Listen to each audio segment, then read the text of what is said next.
Hello guys, आज हम chemistry के नेक्स्ट पार्ट में डिस्कस करेंगे और हमारा टॉपिक रहेगा नर्नस्ट इक्वेशन की हेल्प से सेल का ईएमएफ फाइंड करना।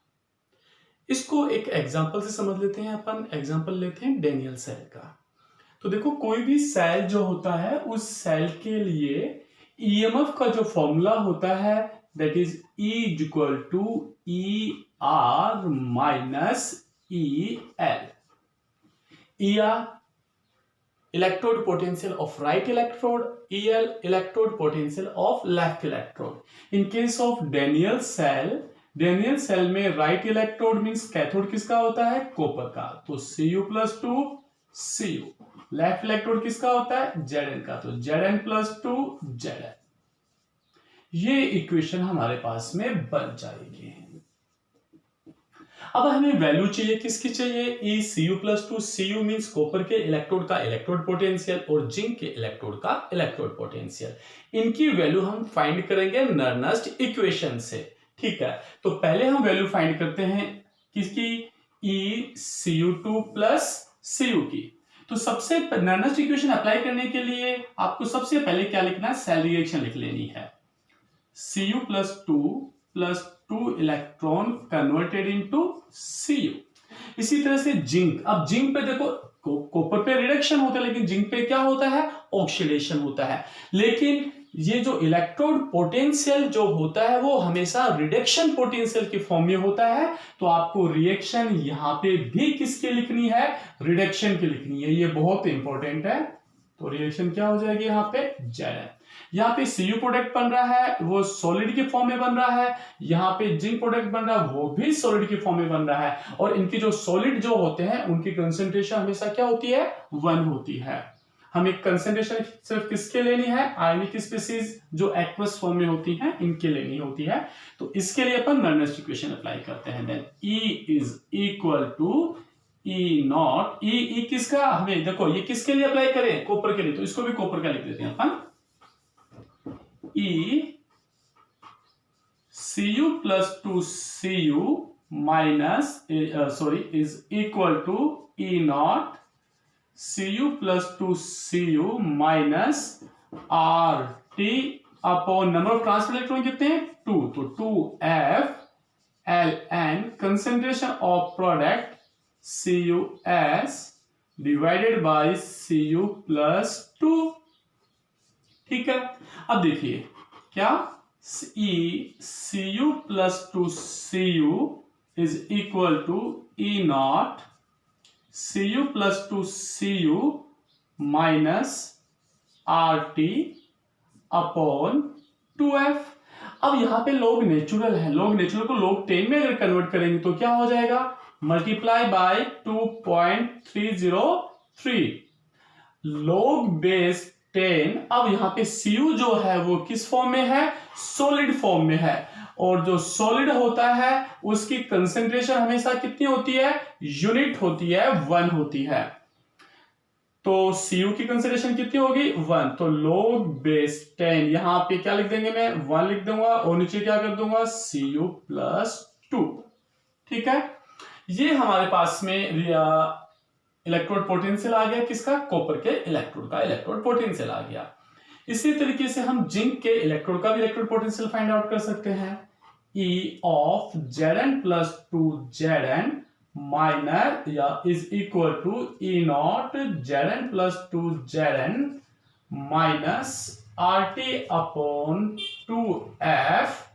लोग नेचुरल में भी ले सकते हो, चाहो तो लोग बेस 10 में कर लो, कन्वर्ट कर सकते हो आप। चलो 2.303 log बेस 10। और सेम वैसे यहां प्रोडक्ट कितना है? उसकी जिंक है, उसकी कंसेंट्रेशन 1 हो जाएगी, तो नीचे क्या बचेगा? Zn plus 2। इन दोनों की वैल्यू हमने निकाल ली और इन दोनों की वैल्यू हमने इसमें पुट कर देनी है। ये वैल्यू हमने किसकी हेल्प से फाइंड आउट की है? नर्नस्ट इक्वेशन की हेल्प से फाइंड आउट की है। तो ये वैल्यू हमें किसमें पुट कर देनी है? इस इक्वेशन में। देखिए आगे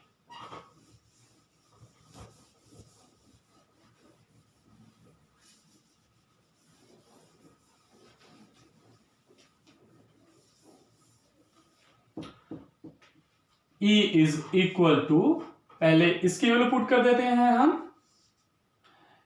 E naught Cu plus 2Cu minus RT upon number of transfer electron कितने थे 2F ln 1 by Cu plus 2 minus E naught Zn plus 2 Zn minus RT upon 2F ln 1 by Zn plus 2 होगा या नहीं होगा। अब आगे देखिए E is equal to E naught Cu plus 2Cu मैंने लॉग नेचुरल ले लिया थोड़ा शॉर्ट में करने के लिए, बाकी लास्ट में अपन लॉग बेस 10 भी ले लेंगे। E naught minus RT upon 2F ln 1 by Cu plus 2, जब इसको माइनस से मल्टीप्लाई कर देंगे तो minus E naught Zn plus 2 Zn और ये माइनस माइनस क्या हो जाएगा plus plus RT upon 2F ln 1 by Zn plus 2। आगे देखिए आप, then E is equal to E naught Cu plus 2Cu, इसके बाद में मैं ये वाली वैल्यू लिख रहा हूं Zn वाली, तो minus E naught Zn plus 2 Zn, ठीक है, माइनस देखिए इसको मैं ऐसा कैसा लिख रहा हूं यहां पे RT upon 2F ln 1 by Cu plus 2 और ये वाली वैल्यू प्लस में है तो plus RT by 2F ln 1 upon Zn plus 2। ये देखिए यहां पे ये किसको रिप्रेजेंट कर रहा है, ये सेल के स्टैंडर्ड ईएमएफ को रिप्रेजेंट कर रहा है। तो मैं इसको रिप्रेजेंट कर देता हूं सीधा E नॉट से standard EMF of cell, then E is equal to E naught minus इन दोनों में भी मैं RT अपॉन 2F कॉमन ले लेता हूं, then RT bye 2F minus मैंने बाहर ले लिया है तो जो प्लस वाला है ये माइनस वाला उसको क्या ले लूंगा अंदर प्लस ले लूंगा, तो अंदर क्या बच जाएगा मेरे पास में ln 1 बाई Cu प्लस 2 और जो प्लस है उसको क्या ले लूंगा मैं माइनस में ले लूंगा, minus ln 1 by Zn plus 2, ठीक है। अब देखो इस Zn को ऊपर लेके आएंगे तो इसकी पावर क्या हो जाएगी माइनस में, देखिए यहाँ पे जैसे ln यहाँ पे है 1 बाई Zn प्लस 2, इस Zn प्लस 2 को ऊपर लेके आएंगे ln Zn प्लस 2 की पावर क्या हो जाएगी -1 और log के केस में जो पावर होती है वो क्या आ जाएगी मल्टीप्लाई, मींस यहाँ का साइन क्या हो जाएगा माइनस, या पहले से माइनस तो माइनस माइनस क्या हो जाएगा प्लस हो जाएगा, तो क्या फॉर्मूला बन जाएगा E is equal to E naught minus RT upon 2F, अंदर क्या बचेगा हमारे पास में ln Cu प्लस 2 और यहां पे साइन किसका हो जाएगा प्लस का, सॉरी Cu नीचे था, ln 1 बाई Cu प्लस 2 ये प्लस जिंक ऊपर आ जाएगा ln Zn प्लस 2, ठीक है। इसको थोड़ा सा आगे और समझ लेते हैं, यहां पे मैं बता देता हूं। अब देखिए यहां पे log a इंटू बी का फॉर्मूला अपन अप्लाई कर देंगे, then E is equal to E naught minus RT upon 2F ln a into B कर देंगे इसको ln Zn plus 2 divided by Cu plus 2, ये हमारे पास में इसके ईएमएफ का फॉर्मूला आ गया। किसके ईएमएफ का डेनियल सेल के ईएमएफ का फॉर्मूला आ गया। लॉग नेचुरल को लॉग बेस 10 में कन्वर्ट कर सकते हैं, तो लॉग बेस 10 में कन्वर्ट करें तो क्या हो जाएगा E is equal to E naught minus RT upon 2F 2.303 log base 10 concentration of Zn+2 upon concentration of Cu+2। Same ऐसे आगे करना है। इफ टेम्परेचर इज 298 केल्विन, अगर टेम्परेचर की 298 केल्विन हो तो क्या हो जाएगा, E is equal to E0 minus क्या वैल्यू आ जाएगी हमारे पास है जो पहले आई थी 0.0591 divided by number of transfer electron कितने आ रहे हैं 2 log base 10 concentration of Zn+2 divided by concentration of Cu+2। अब यहां आपको एक बात ध्यान देने वाली है, ऊपर क्या है Zn+2 की कंसेंट्रेशन, एनोड की कंसेंट्रेशन आपको ऊपर की तरफ लेनी है और Cu+2 कैथोड की कंसेंट्रेशन। तो ध्यान रखना, आप जब भी आप नर्नस्ट इक्वेशन सेल के लिए अप्लाई करें तो हमें क्या याद रखना, E = E0 minus 0.0591 divided by n log base 10 concentration of anode divided by concentration of cathode. ये हमें ध्यान रखना है, ठीक है फ्रेंड। अब ये ध्यान रखना, एनोड की कंसेंट्रेशन ऊपर की तरफ और कैथोड कंसेंट्रेशन नीचे की तरफ है। एसी से हमें याद रह जाएगा ये एसी के नाम से। अब ये तो देखो यहाँ पे जो नंबर ऑफ ट्रांसफर्ड इलेक्ट्रॉन है, जो दोनों रिएक्शन थी उनमें सेम थे। जिंक वाले रिएक्शन में भी 2 थे और कैथोड वाले कॉपर वाले रिएक्शन में भी नंबर ऑफ ट्रांसफर्ड इलेक्ट्रॉन 2 थे। अगर number of transferred electron different हो तो हमें कैसे इस नर्नस्ट इक्वेशन को अप्लाई करना है सेल के ईएमएफ के लिए, एक एग्जांपल से देखिए समझते हैं हम इसको भी।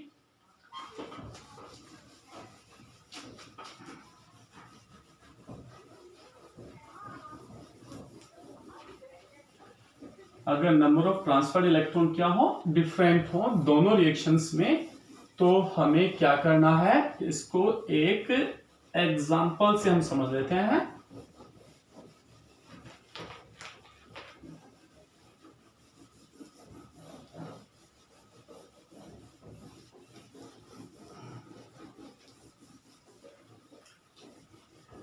देखिए जैसे अपने को क्वेश्चन गिवन है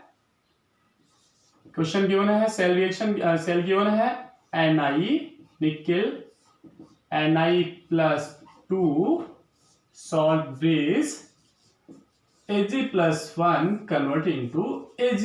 अब देखो इस निकल वाले एनोड रिएक्शन देखें तो नंबर ऑफ ट्रांसफर इलेक्ट्रॉन कितने हैं, 2 हैं, और कैथोड वाले रिएक्शन देखें तो नंबर ऑफ ट्रांसफर इलेक्ट्रॉन क्या है, 1 है। यानी दोनों में क्या नंबर ऑफ ट्रांसफर डिफरेंट है, number of transfer electron different है। तो हमें करना क्या है, ऐसे में सबसे पहले सेल रिएक्शन को लिखने, एनोड रिएक्शन कैथोड रिएक्शन। तो एनोड रिएक्शन क्या है, Ni convert into Ni+2 by losing 2 electrons, और कैथोड रिएक्शन क्या है, Ag+1 electron convert into Ag। अब देखिए आप क्या कि जो नंबर ऑफ ट्रांसफर्ड इलेक्ट्रॉन है वो क्या है, यहां पे हमारे पास 2 है, यहां पे 1 है। तो सबसे पहले आप इलेक्ट्रॉन्स को इक्वल कीजिए, इसको 2 से मल्टीप्लाई कर दीजिए पूरी रिएक्शन को। तो 2 से हमने इस रिएक्शन को मल्टीप्लाई कर दिया, दोनों रिएक्शंस को ऐड कर दिया, तो नंबर ऑफ ट्रांसफर्ड इलेक्ट्रॉन क्या होगी, दूसरे से कैंसिल। तो क्या बचे रिएक्शन हमारे पास में, Ni2Ag+1 convert into Ni+2 to Ag। ठीक है, तो फिर अब हमें इस रिएक्शन इसको कैसे अप्लाई करना है नेक्स्ट इक्वेशन पे। ध्यान रखना, जो सॉलिड है उनको छोड़ दो, ये सॉलिड आ गया, Ag के फॉर्म में सॉलिड है, इसको छोड़ दिया हमने। दूसरा Ni जो यहाँ पे सॉलिड है इसको भी छोड़ देना है। तो फॉर्मूला क्या है हमारे पास में, E is equal to E0 minus 0.0591। Number of transfer electron दोनों में कितने इक्वल होते हैं, तो 2 लिखेंगे यहाँ पे, ठीक है। log base 10 concentration of product, reaction में प्रोडक्ट क्या बन रहा है, निकेल, तो Ni+2 की कंसेंट्रेशन डिवाइडेड बाय रिएक्टेंट क्या है, Ag+1।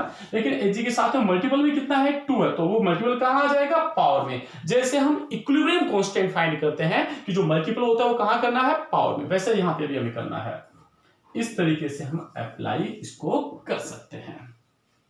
ऊपर क्या लेना है हमें, प्रोडक्ट की कंसेंट्रेशन, नीचे क्या लेना है, रिएक्टेंट की कंसेंट्रेशन। इसको एक सिंपल रिएक्शन के लिए भी देखो नेक्स्ट इक्वेशन को अप्लाई करते हैं अपन, एक सिंपल सेल रिएक्शन में अप्लाई करके और समझ लेते हैं इसको। जैसे एक रिएक्शन है हमारे पास में A B convert into C C D D. तो वही हमें इसके लिए नॉर्टन इक्वेशन किसे अप्लाई करनी है, E is equal to E naught minus 0.0591 divided by number of transferred electron log base 10 concentration of product C। मान लेते हैं सारे के सारे कंसेंट्रेशन की C to the power C D to the power D divided by A to the power A and B to the power B। ये जो है वो किसको रिप्रेजेंट कर रहा है, रिएक्शन क्वेश्चन को रिप्रेजेंट कर रहा है, जिसको अपन रिप्रेजेंट करते हैं कैपिटल Q से। जैसे इक्विलिब्रियम कांस्टेंट होता है वैसे ही Q, इक्विलिब्रियम कांस्टेंट इक्विलिब्रियम पे होता है और इक्विलिब्रियम के अदर इक्विलिब्रियम को छोड़ के दूसरी जो सिचुएशंस होती हैं उसमें इसको क्या लिखते हैं अपन, Q। रिएक्शन क्वेश्चन किसको बोलते हैं, then E is equal to E naught minus 0.0591 divided by n log base 10 और क्या लगा सकते हैं यहाँ पे, Q। तो ये था कि नॉर्टन इक्वेशन की हेल्प से हम सेल का ईएमएफ कैसे डिटरमाइन करते हैं।